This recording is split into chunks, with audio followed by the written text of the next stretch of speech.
an m by n matrix.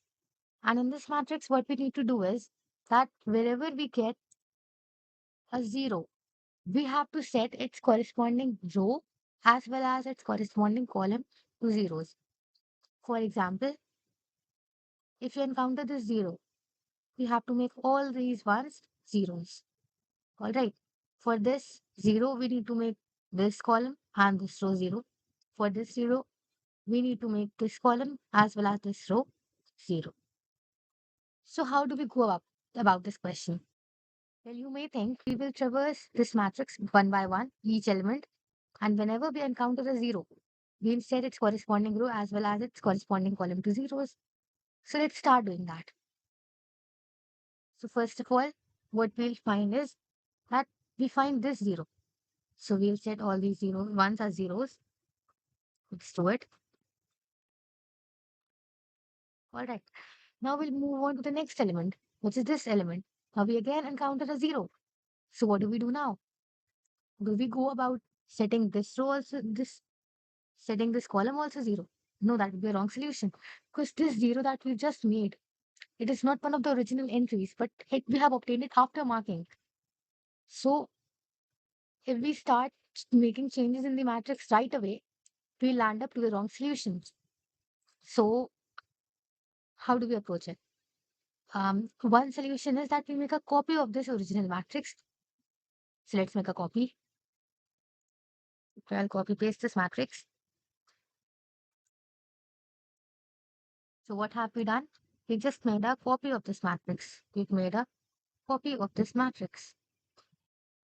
So let us think of this like this.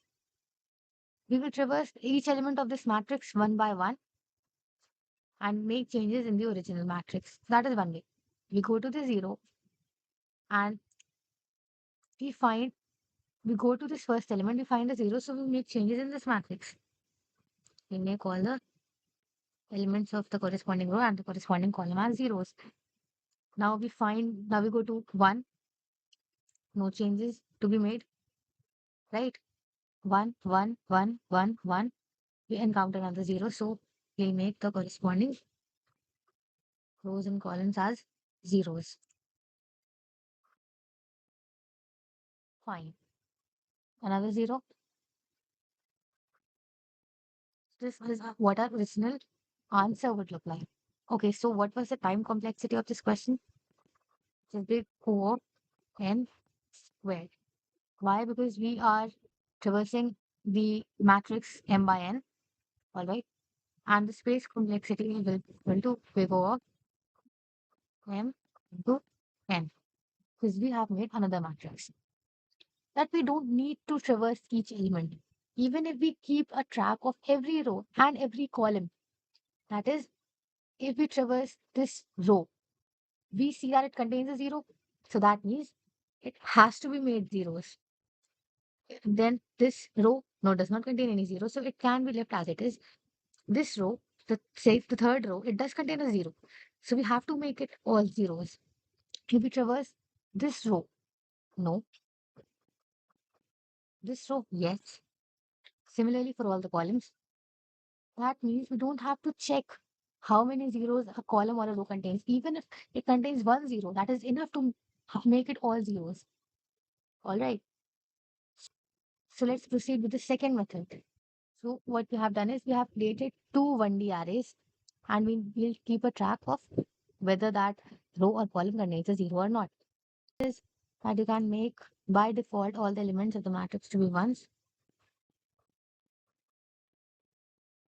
And if you encounter a 0, you make it 0. All right.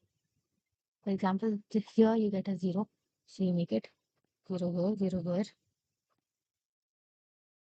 0 here, 0 here, 0 here. Then again you traverse the matrix and wherever you get a 0, what is the space and the complexity? Time complexity is big O of n square again. My space complexity is big O of m plus n. If you've seen this question on LeetCode, it challenges you further to solve it in big O of 1 complexity, that is constant space complexity. Gird up your loins. We are discussing the most optimal solution now.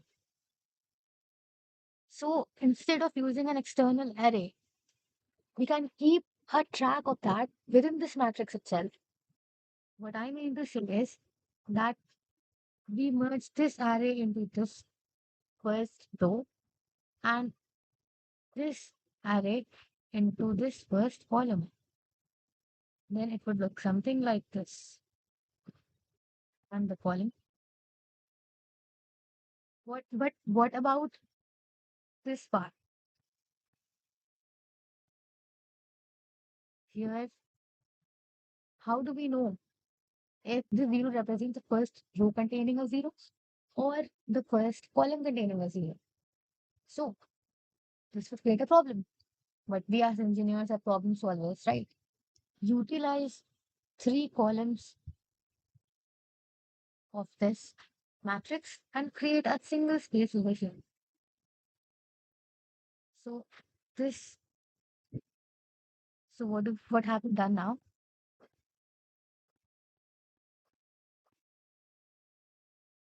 This element over here, it represents that yes, this column does contain, this row does contain a zero. So this will make all these elements zeros. And what this element represents here is that this column does contain a zero, so it will make this column zero. All right. So we don't need these arrays now. I'll erase them. So okay, what we can do is that we can first read this part, all right? This part of the matrix, make changes into it according to it. So let us try. We'll traverse each element one by one and make changes accordingly. So we go to the first element, which is zero. Yeah. So zero would make the first element of the column also zero, and the first element of the row also zero. So this should be zero, and this is again zero. We don't need to worry about these ones. All right. Then we again encounter a zero. So whenever we encounter this zero, can we make this one a zero? Yes, we absolutely can.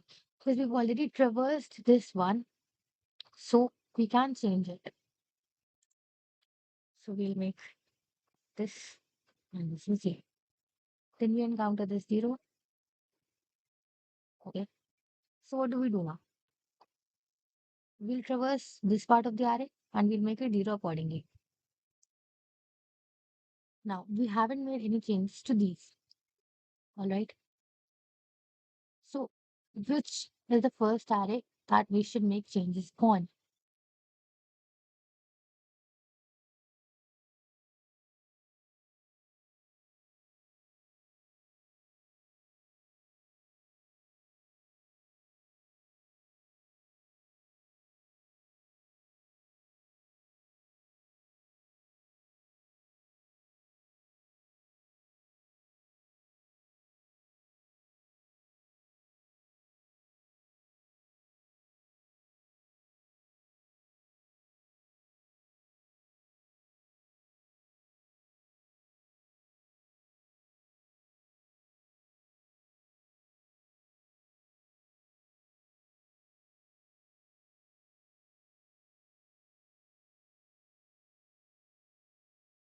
All of these would be zeros.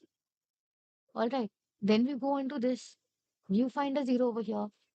You'll have to make all of these as zeros. But initially we had a one over here. So what we'll do is we'll first make changes in this and then we'll go on to this.